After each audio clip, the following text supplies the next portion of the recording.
Welcome to Sunday Morning Quarterback with Jay Stockwell and Bob Frady. Good morning, Uncle Bob. How are you feeling? I got a little bit of a gravelly voice after going to bed at 1 a.m. It was a pretty good idea to put on Saving Private Ryan when we got home from the game, huh? Oh, from one war movie to another. The Nebraska football game. Boy, oh boy, do we have a lot to get to. But here's the top take here, okay? I'm actually coming out optimistic. We said two things in the last podcast. Number one, we said Jeff Sims was the highest turnover rate of any player in the FBS coming out of Georgia Tech. 23 interceptions in 25 games, or it might have been 25 interceptions in 23 games. He proved us absolutely right there. Okay. He proved you right. You picked out that little piece of wisdom there. He proved Jay Stockwell, you were 1,000% correct. Unfortunately, where Jay was right, where Bob was wrong. So Jay got right. I wasn't Uh, wrong. I didn't have an opinion on it, but you were right about that. And then I said, Pro Football Focus didn't have any Nebraska players on any of their preseason all-conference teams. That's where I'm really optimistic. I think you said it this morning over breakfast, Bob. We're either a lot better than we thought, or Minnesota's a lot worse. But yeah, the bottom line is we've been getting gashed by Minnesota for the past decade, and we stood toe-to-toe with those guys. From a talent perspective, we were just as good. This game should have been fun. Terrible statement that is. We've been getting gashed by Minnesota for the last... How awful. That's like, you know what? That's like my little brother beat me at basketball. It's like, what's up? Oh, it's terrible. That's a terrible thing. Wait till we talk about the fan experience. So here's the lineup today. So we're going to do the Husker Max 2-minute drill. We're going to go over some of the stats, and then we're going to look at some of the commentary. My favorite thing to do as a Nebraska fan after the game is go to the Husker Max game page, which is produced every week by a guy named Joe Hudson in Colorado. He does a great job, summarizes all the stats, and then gives you like some commentary from all the top writers. So let's go through the stats real quick here, UB. So rushing 181 to just 55 for Minnesota. That's big optimism point is our performance of our defense. Total offense 295. They had 251. The story of the game was turnovers, obviously 3 interceptions and a fumble. And again, the fumble, they were running the ball at the end, and they went after Anthony Grant because they know he's got the fumble issues, but the guy punched the ball right out. So hey, it was a good play. It was a good play. You gotta give props where they're due. That was a good play. Well coached, smart, good football. And yeah, unfortunately, it was a fumble that went against us. He probably should have covered up a bit more, but he's trying to win the game. But it was a good play from Minnesota. And that's Jeff one thing that that's one thing that we also got right is we thought the black shirts would be a lot tougher. And I thought for most of the game, Nebraska was just way more physical than Minnesota, which is great. And it showed in the rushing yards. They should have had 250 rushing yards. So Jeff Sims was 11 of 19, only 8 incompletions, but unfortunately 3 of those incompletions were interceptions. It's 14 of 19. Yeah, they were completions just to the wrong team. Yeah, exactly. So, but this is where I think Matt Rule and team are going to learn how to manage this guy better. You can't have him slinging the ball down the middle in traffic. You got to you put him in a position. This is coaching, guys. Coaching. I love you. We're paying you $93 million. Okay, hold on. 2-minute drill first. Get your 2-minute drill finished, and then we can go on to the rest of it. Stats. All right. So we're done with the stats. So let's go down. So Tad Stryker, a writer I love, he says right out of the chute, we saw the Cornhuskers have the same tragic flaw they've had since 2018, a talented but erratic quarterback. Amen. The turnovers, Christopherson, the turnovers, start there and end there if you want. 4-1, Nebraska had 4. McEwen, it's a painful pendulum of Husker football, knows well. Coach Matt Rule got to experience it up close and personal. Amen.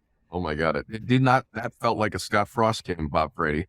We Scott Frost is like Beetlejuice. If you say his name too many times, he actually shows up. And apparently, we've said his name too many times because he showed up during the game.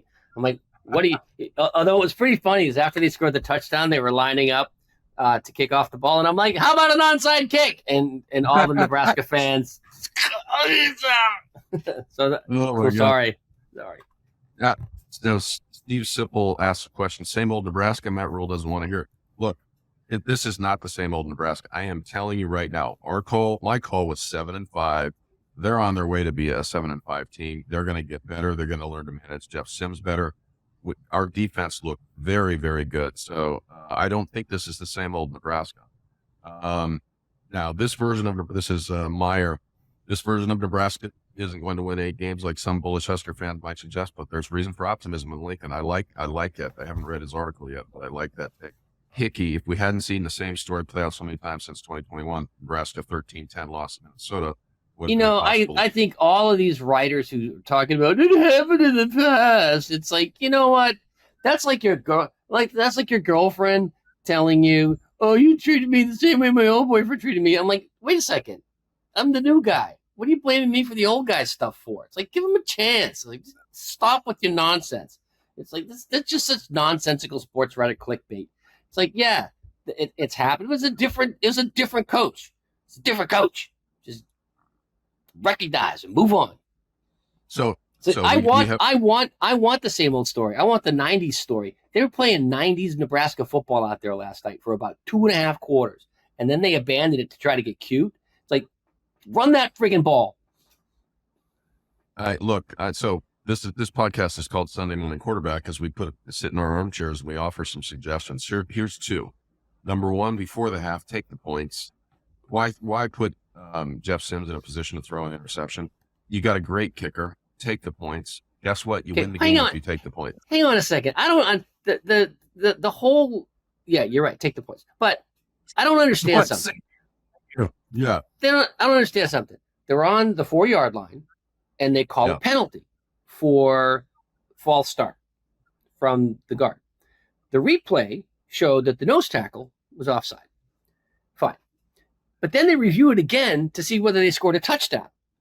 And they didn't. They had him on the 1-foot line. So rather than put the ball there, they back him up. It's like procedure penalties aren't judged post-snap. It's pre-snap. So what the hell were the officials doing? It's like either there was a penalty or there was not.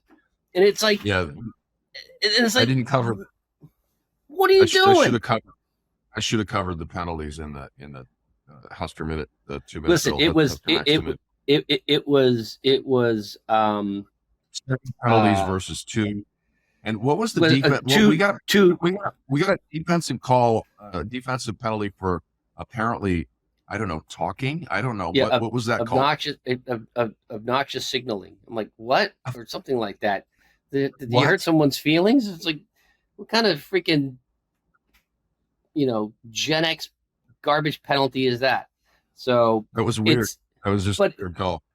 We'll say 2 called penalties against Minnesota. If you look, there are several instances where the left tackle takes a bus before the rest of the team gets moving, which is called a false start, which seemed to get glossed over. I'm like, how could you not call this? It's obvious from 50 rows back in the stands that this guy's moving before everybody else. And you watch the tape, and it's like, this guy's moving before everybody else. How can you not call that?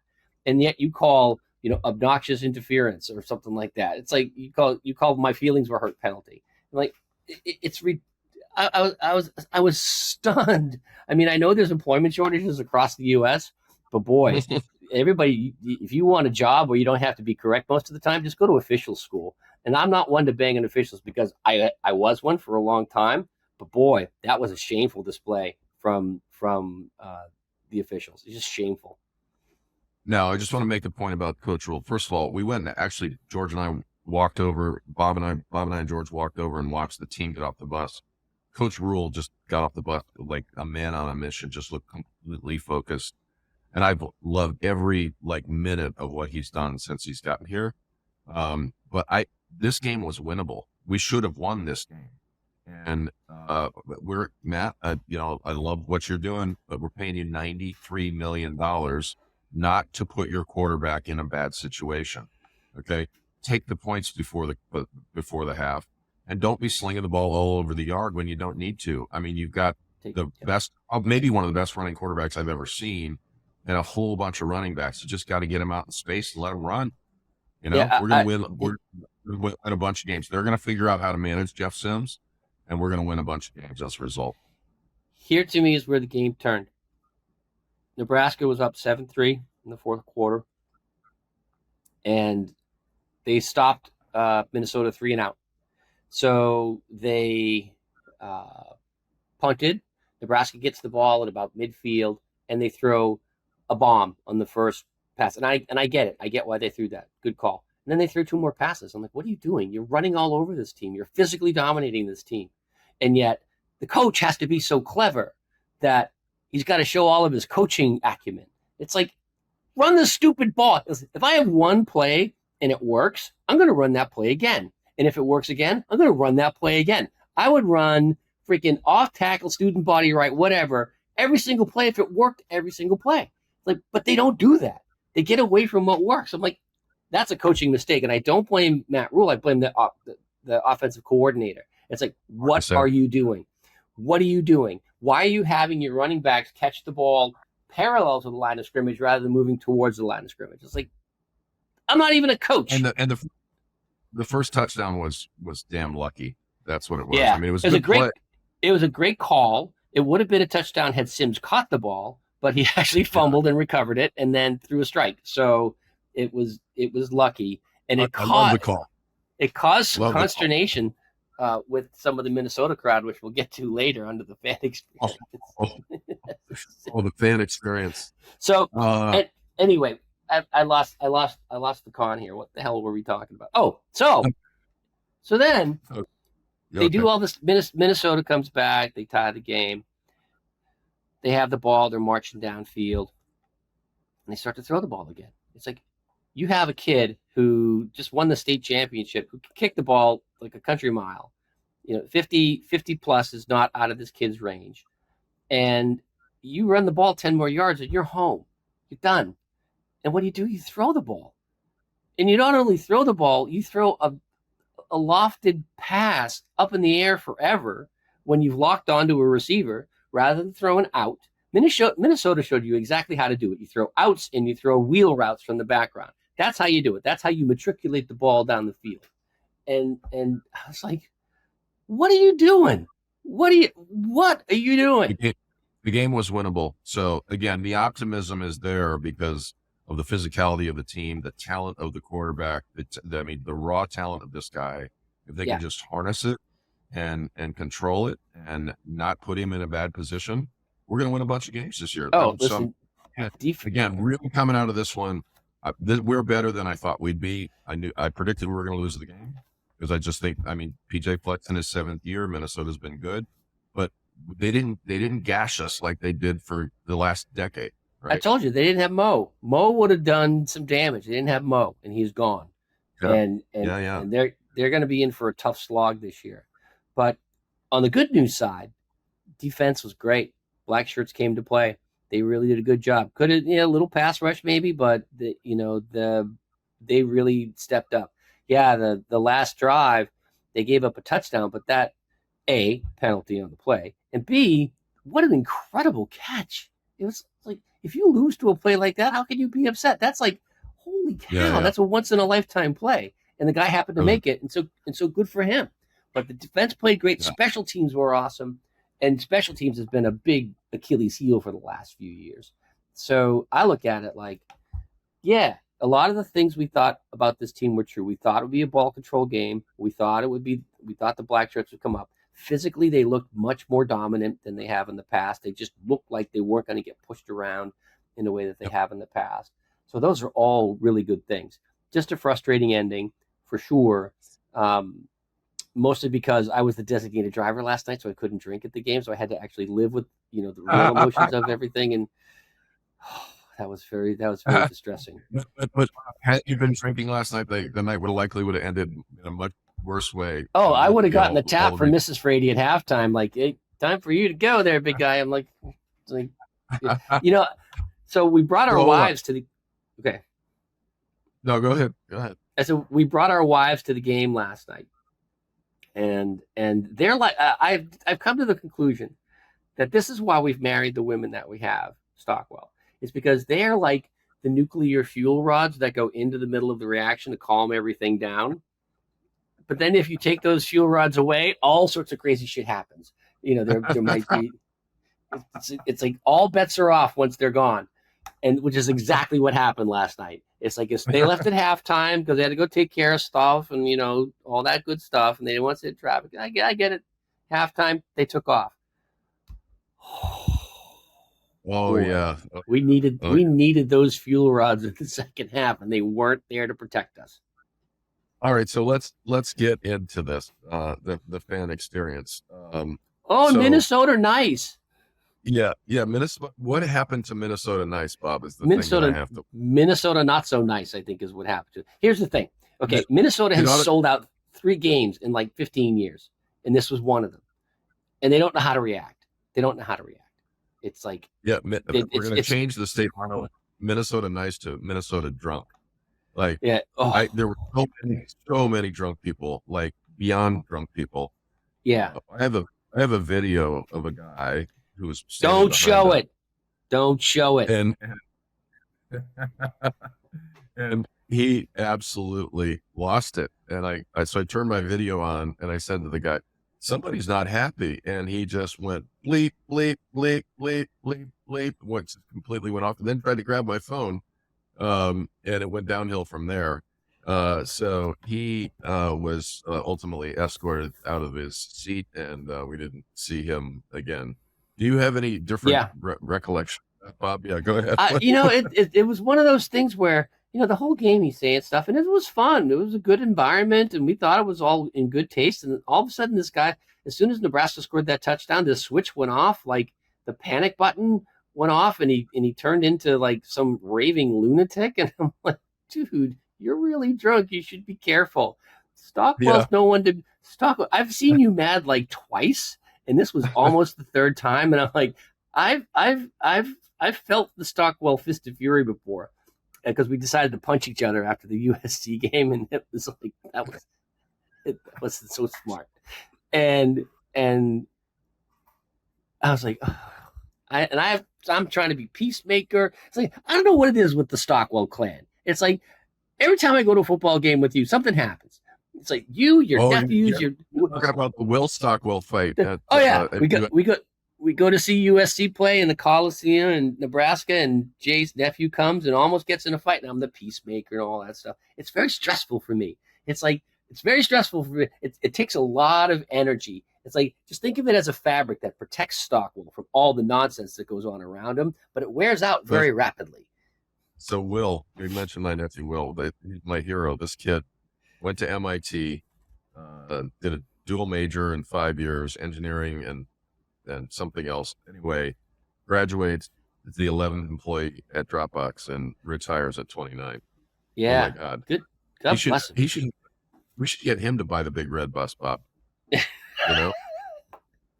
Be full of like, it'd be like full of patchouli oil or something like that. Who knows?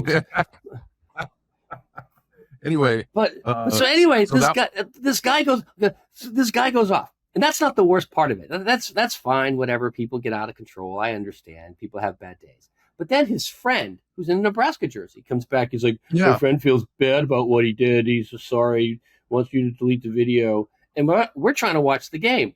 And so we're like, hold on. He's like, well, I take that as a no. I'm like, what? We're watching the game. Watching the game. Relax. I'm like, first of all, this guy. I might delete the video. I'm a lot less likely to now. It's like he sent a proxy. It's like, wait a second. If you're upset about something that you did, man up and step up and go, you know what? Sorry about that. Got a little out of control. And we've been like, all right, cool, whatever, fine, fine, whatever. And he sends his friend to do it. And this Gen X douchebag, excuse my language, he's like, I said I was sorry, Mom. My feelings are hurt, and you're not going to do what I want to do. I said I was sorry. I'm just supposed to do what I want to do because I said I'm sorry. I'm like, you jerk! You what a jerk! I was like, and now I'm starting to wear a little thin. My fabric's getting a little thin because I'm like, I dealt with your friend. That was okay. Now you are being really stupid, And the best course of action is for you to leave. And he did. Yeah. But, yeah. Complete sulkiness. The mean old boomers. So I said to the guy, I said, look, I will delete the video, but one condition, you don't come back here, you leave. And they left. So we think we're, can just enjoy the rest of the game. It's going to be great. Right. So George, but that wasn't what happened. No, hold on. George, your son. Yeah, exactly. So your son, my son, George, 15 years old, sophomore at Blake, golfer, basketball player. He was up sitting with our dear friend, Amy Cloughcorn, and our other dear friend, Kathy Farrell, the dean of the Nebraska Business School. By the way, we had an event for them at the Edina Country Club on Thursday, which was a 10 of 10. Okay, we'll get to that in a couple of minutes. Hold on. Focus. Fan experience. Okay, we'll get to that. Okay. We'll come back. So George and his three buddies, Owen and Soren, come down, and they roll right in next to us in the seats. And so, because the ladies are gone, so the kids sit there. Yeah, you take it from there, Bob.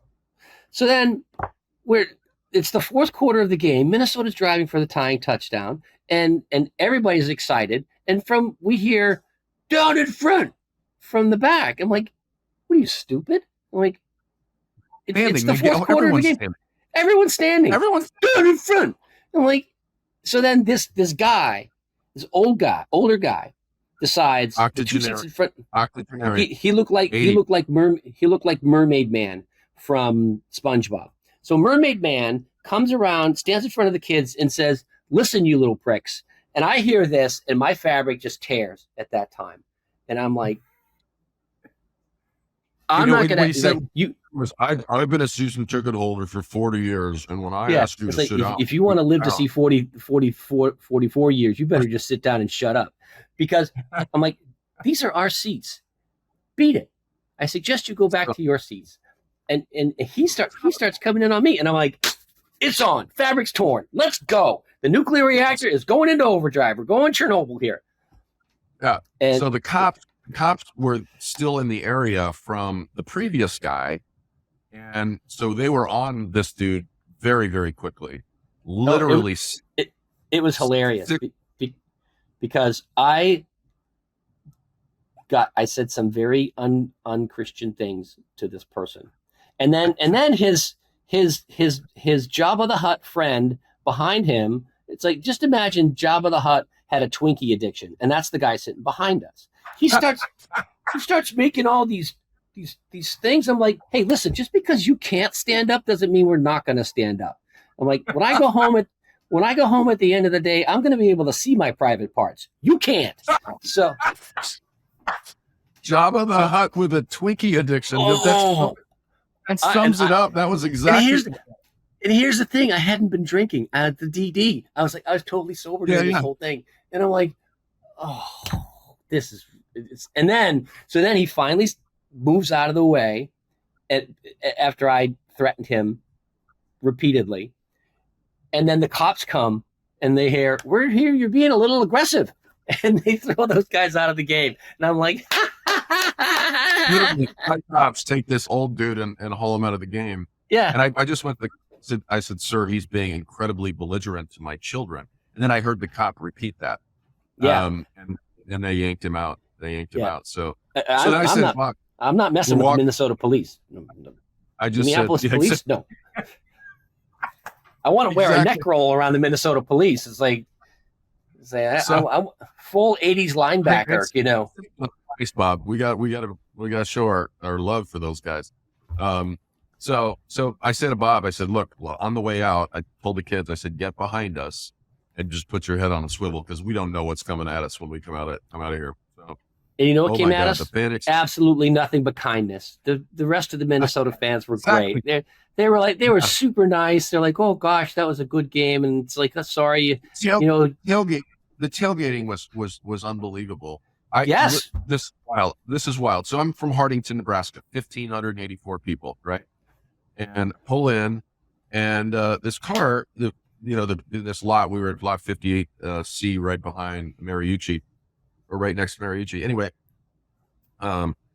this space opens up right next to us, and this guy's like, "Oh, that's a great spot. I'm going to move my car here." He gets out, And it turns out he's married to a girl that I grew up with, a block and a half away. And her dad was the superintendent of our school. So shout out to Teresa and Kim Palakas of Hardington, who rolled in literally right next to us. And the tailgating, I got to give Minnesota props here. The tailgating was fantastic. Everybody that stopped by our tailgate was cool, including Chad Syme and the boys. Yes, our number one fan, our first fan. Literally the first fan, contact. Chad. He is El Numero Uno. Yeah, the number one fan, man. It brought his brothers, and there were 4 or 5 of the guys, and they were all really cool. And so they came by. We introduced them to the wives, and the girls. Yeah, there they are. The girls. We brought our wives from around the corner, and all of them were like, "Whoa." Yeah, we've seen our fans. We love them. Seen them. And during the game, some random guy came up and just punched me on the shoulder and said, "Great job on the podcast." So people are watching, Bob. People are out there. I'm not sure how comfortable I am with that. I enjoy my anonymity. I'm like Tupac. All I want is money. F the fame. So let me go back to Kathy Farrell for a second.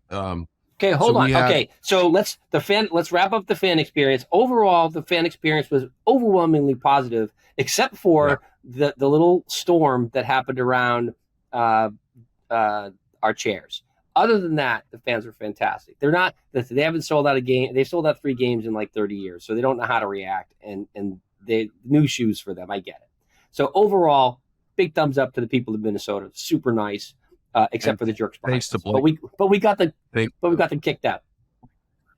Thanks to Blake Nixon for getting us some good seats. Those were pretty good seats. Okay, so let's move on. Right. Part 3. Other Nebraska things. Yeah. So Uncle Bob and Leslie were not feeling well earlier in the week, so they weren't able to attend this. But on Wednesday, we did a fundraiser for Dean Kathy Farrell at the Edina Country Club, and we had my friend Andrew Bunderman speak. Andrew is featured prominently in the movie The Outpost, and it was he was the commander of a troop of 53 guys in the Kamdash Valley, but the Battle of Kamdash, the most decorated battle since World War II in 2009. Jake Tapper wrote a book, turned into a movie, and he came and spoke and just did this unbelievable job. And talked about, like, he and his 53 guys were under attack 35 days in a row. 35 days. So this was during the phase of the war where they were doing counterinsurgency and trying to, like, make friends with the Taliban and the people and trying to, win over the people. So they had them out in this really remote location. In the ultimate battle, 400 guys attacked this group of 53. I think 8 were killed. I think they killed over 100 Taliban and ultimately won the battle, primarily through coordinated air support. But just, I think it's an all-time top 10 war movie. He spoke about it with incredible passion and sensitivity. And the thing that was most, there was a good question. Matt Marsh, a guy from Deloitte, asked a really good question. And his question was, how did you feel about how we left Afghanistan? And he said, well, you could tell it really struck a chord with him. He said, look, we were there from 2001 to basically 2022. So an entire generation of women were allowed to go to school and go work and get jobs and have some independence for the first time. And literally in a moment, that was all pulled out from under them. And so we left a lot of blood on the ground there, 2,500 lives, lots of life, difficult injuries people are dealing with. And we just yanked it and left. And so I thought that was a really, really interesting take, that his biggest concern was for the women of Afghanistan. I gave each of the attendees this challenge coin from the Nebraska ROTC unit.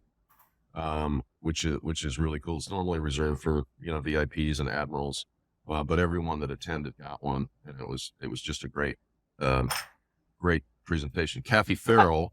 I got to tell you something. I'm a big fan of educated women, because if it wasn't for educated women, you and I would probably be lying in the gutter somewhere. Just with two drunk Minnesota guys. With two drunk Minnesota guys, freaking, we'd be yelling at people to sit down during a football game. Oh yeah, by the way, if you need to tell somebody down in front at a college football game, it's time for you to give up your season tickets and to watch the game at home. Don't go to the game. Do not do it. As soon as you say down in front, as soon as the words leave your lips, you should be like, nah, I'm not going to renew next year. No, can't do it. Like, if nobody goes to the game, then nobody cares if anybody's standing. If you'd have bought Minnesota season tickets, for 40 years, you'd be pissed too. So yeah, I know that's a lot of money down the drain. I saw the last national championship for Minnesota was 1960. I'm like, I'm even old. Wow, that predates me. That's older than that's older than Uncle Bob. Older than Uncle Bob. Yeesh. But it anyway. Yeah. If you hear the words down in front come out of your lips at a professional or college or even little league sporting event, don't go. Watch it on TV or have somebody record it for you. That's the signal where it's time to bring in the lefty. It's like the manager's coming out. He's taking your tickets. You're retiring. Have a night. Here's a pocket watch. Go watch on TV. Otherwise, shut your mouth. Let me just give you one story from Kathy's event. So Kathy kind of finished the event, and she's basically at the university. They challenged the deans to raise money. Now, Kathy is the dean of the Nebraska Business School, Nebraska School of Business. The Hawks building she has is just unbelievable. I think she has the best office I've ever seen. It's got a patio that overlooks the stadium, and she can throw tailgates and stuff out there. It's just really and good. it also overlooks our names. That's right. Names. From the Veterans Memorial, Bob and I donated the veterans. It's right. It's right across the Veterans Memorial's right across the street from her office. You can go outside and hey, there's Jay and Bob. Yeah, Military and Naval Science Building, right there. She told the story about how this really nice couple. I'm not going to just say their name because I'm not sure they would want us to, but Kathy was raising money for 6 endowed chairs or $6 million, and so they have been building a relationship with this couple. She's graduate of Nebraska. Her husband's a graduate of Minnesota. And they were like, they put a big ask on the table and asked for $2 billion. And they said, we need some time to think about it. They came back and they basically countered and said, no, we'll give you $2.5 million, but we want to do 500 each on 5 endowed chairs and challenge people to match it. So that really helped Kathy because then she could just go out and get the other 500 and get the endowed chair. And that was able to give her 6 endowed chairs in just 18 months. And then, but now they've continued and they're continuing that process. She now has 9 endowed chairs. So hold on. If you get an endowed chair, can you name it? Do you get to name the chair or is it just, is the name? So this would be the Bob and Leslie Frady endowed teacher of finance or marketing or whatever. Oh yeah, but we're gonna have a more clever name than that. like the bend over endowed chair of economics. It's like I'm just trying to reflect reality there, people. Yeah. The bend over endowed chair of trickle down economics. I like that title. Let me tell you the things that really impressed me about Kathy. Number one, the fundraising, obviously. She's an amazing, she just gets out and build relationships. And let me tell you, these NU Foundation people, they work hard. They got up at 2:30 morning, got on a 5:30 flight, had meetings before the event, 2 hours of meetings, then afternoon meetings, and then a dinner. They must have been exhausted by the time they got done with that day. But we also, she has guess what, Bob, you weren't there. Guess what Nebraska online MBA program is ranked? I'll tell you, higher than our football team, but lower than our volleyball team and our bowling team. Okay, so volleyball, bowling are both top 5. Football is probably in the 150s. So I'm going to say about 90. No. We actually have the number 8 MBA program, online MBA program.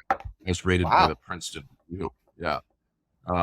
And then the other thing I like, remember when we were there, they talked about the Center for Entrepreneurship. Mm-hmm.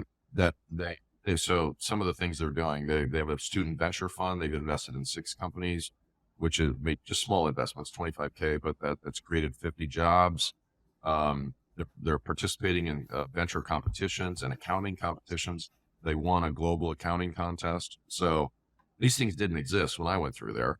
And so there certainly wasn't an online program. There wasn't a Center for Entrepreneurship. So Kathy's being really, really creative in the age of technology and data, and entrepreneurship. So shout out to I think that entrepreneurship 101 should be ramen noodles.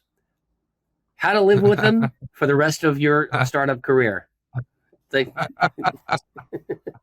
you're not going to be making any money, so you got to make them last. Sponsored by the ramen. You could get a sponsorship. Ramen would probably sponsor that.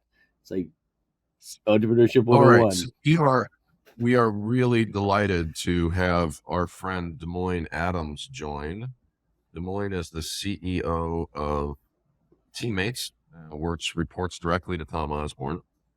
So Bob, we're going to have Demoine dial in here, and then you get the first question. Let's see. Okay, to dial in Demoine. Demo, we've known Demo for a while. Bob and I have both donated to the Teammates organization. Super good guy. So they threw a wonderful gala last year where, what's his name? The guy from New Orleans, the quarterback. Drew Brees. Drew Brees was the guest. And so Drew Brees didn't smile in any of our pictures. And we thought maybe he was just having a bad day. And then another friend of mine went to another event where Drew Brees was the guest, and he wasn't smiling in those pictures. So I'm wondering, maybe that's his go-to face. Like, what kind of a go-to face is that? It's like, you could practice your Hollywood smile. It's like, just practice it. It's just, but I suppose, everyone has their limitations. Not everybody can be perfect in every way, like Jay Stockwell. So. I was just checking to see if he was listening. He heard Jay Stockwell perfect. I'm like, oh, hello, I'm Jay Stockwell. I'm looking up Demoine Adams stats here. That's what I'm doing. So, he responded, gave me a little thumbs up there. So Aaron, why don't you come on? Let's put Aaron on the podcast and show everybody who does all the work. There he is. Yeah. Aaron Watson from Pittsburgh. Tell everybody about Piper Creative while we're waiting. Yeah, so we are a production company. We produce video, we produce audio, and we're just big believers in the serialized format. So, the beauty of listening to a show like Sunday Morning QB is that we get to go along with you guys, experiencing the ups and the downs of the football season. That's where relationships are built. That's where context is built. And we don't know anywhere near as much as you guys do about college football and leadership and all these different things that you guys discuss. But we're going to make sure that you look good and sound good while you do it. Should Bob have punched the 80-year-old? Yeah. He wasn't 80. He was 70. And I should have karate chopped him right in the throat. Right here. If I were to answer that purely in the vacuum of good content, the answer is yes.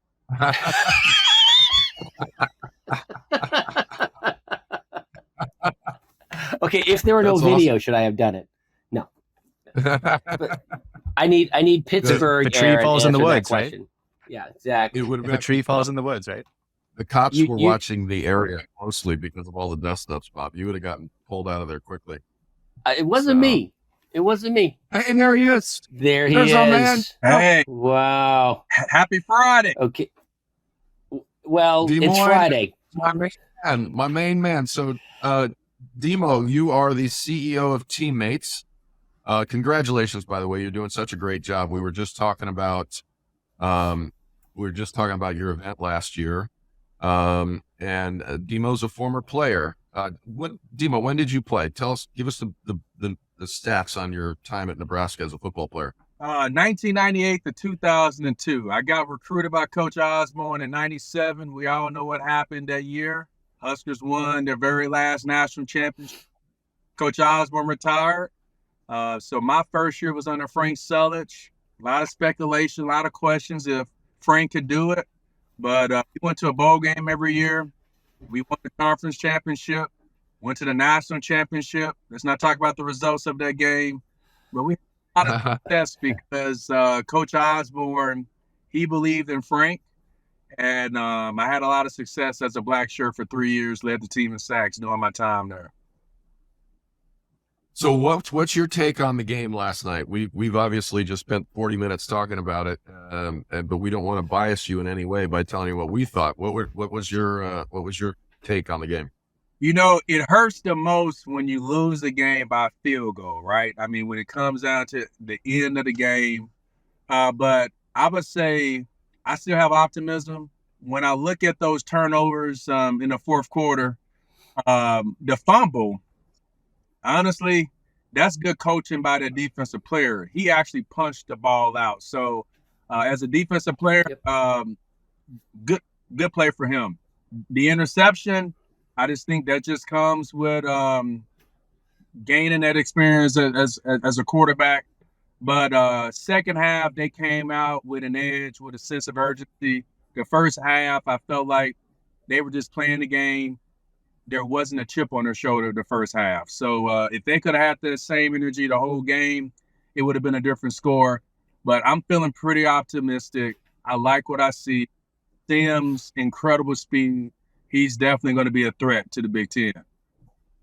They are going to learn how to coach this guy just based. Hey, what happened to Bob Frady having the first question here, Jay Stockwell? You jumped in with like 3 questions in a row. Jeez. All right. Okay, the fabric's wearing thin again. Hey, okay. All right, Demo, what do you and I have in common that Jay does not have in common? Oh. The answer? We're both CEOs. Hey, Jay, he was going to ask that question. So, anyway, here's my question. Well, it's not a question. It's why don't you tell us a little bit about Teammates, what you're hoping to accomplish, what's the good that you're doing in the world? Yeah, so started by Tom Osborne and his wife Nancy 32 years ago with a mission to inspire students to reach their full potential through mentoring. It's a one-to-one school-based mentoring program where volunteers from the community serve 3rd through 12th graders once a week at the school during the school day. Started with 22 students, and here we are serving 9,300 total. Wow. Over 47,000 students over the last 32 years. And the concept, if you think about the success that Coach Osborne had on the field, he was helping players to be winners on and off the field. He saw a need for young people if they had a mentor, kind of like a coach, of what it would feel like to be a winner in the classroom so that they can go on to a winner in life. And we've been doing this for 32 years, and our goal is to keep serving more. 12,000, 15,000. We're in 5 states. One day we want to be in 10 states. We want to be in Minnesota. We want to be in California. So the momentum that Coach Osborne, the opportunity that he has given me, we're just getting started. So what is it like? Hold on. If people want to donate to you for doing the good work, what's the best way for them to do so? Is there like a website or something they can go to kick in a couple of bucks? So I would say teammates.org, but I'm going to be even bold. You can contact me directly, dadams@teammates.org. I would love to have a conversation with anyone that's listening for you to hear directly from me. I'm not someone that sits behind the desk. I'm not invisible. We're face-to-face, but teammates.org, there's 2 buttons. Become a mentor, donate. But if you want to hear more and talk directly to me, dadams@teammates.org. All right, Jake, your turn.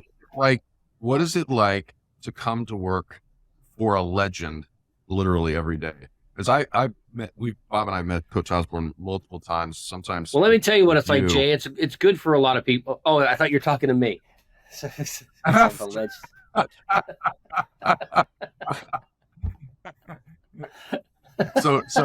anyway, answer the question, please.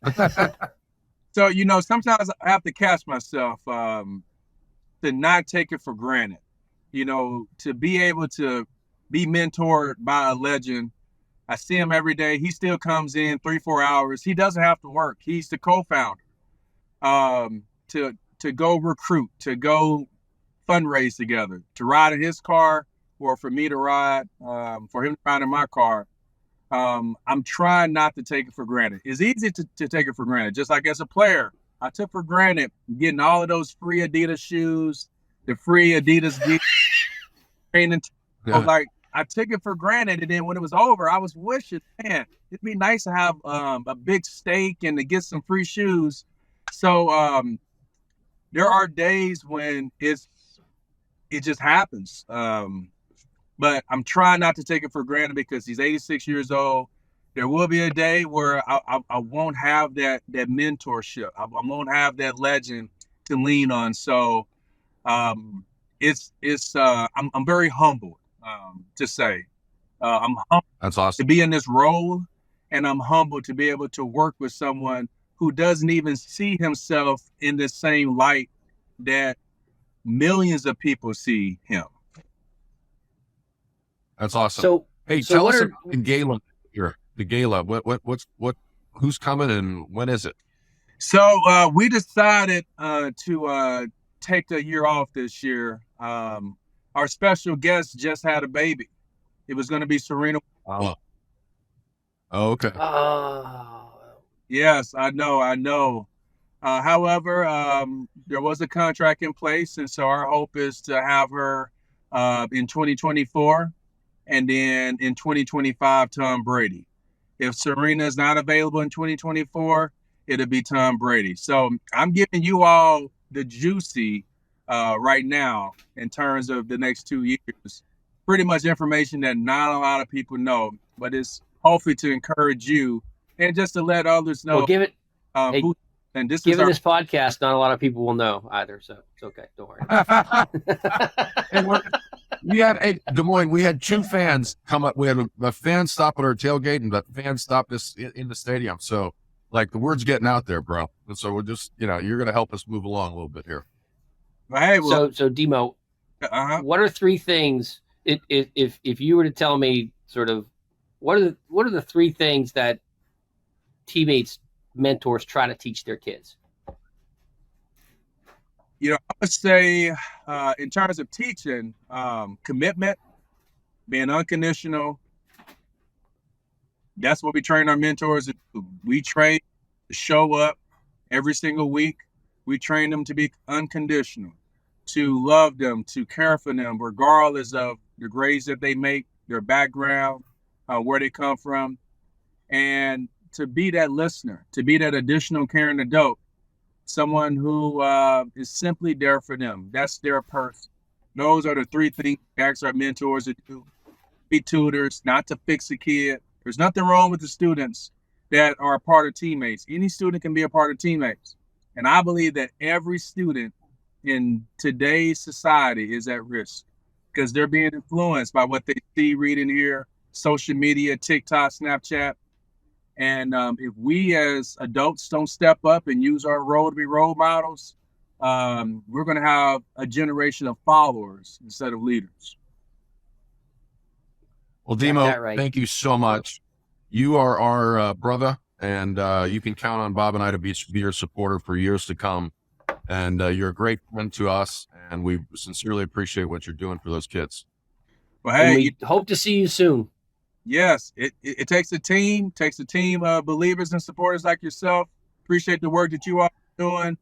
And don't be too hard on the Huskers. I'm pretty sure you all were at the game. You all were disappointed. But as the Husker likes to say, Jay and Bob, day by day, getting better and better. A team that can be won't be beat. We will get to that place to where we can't be beat because we will continue to improve day by day, play by play. We agree with you. I was very proud of the black shirts last night. I thought they did a really great job. That's right. Last year this was a hope, and this year it's a reality. That's right. All right, my friend. Hey, Demoine, thank you so much for joining us today. And to all of Husker Nation, we'll get them next time. On to Colorado. And from me, Bob Frady, and you, Jay Stockwell, here's this week's episode of Sunday Morning Quarterback, Nebraska edition. Go Big Red.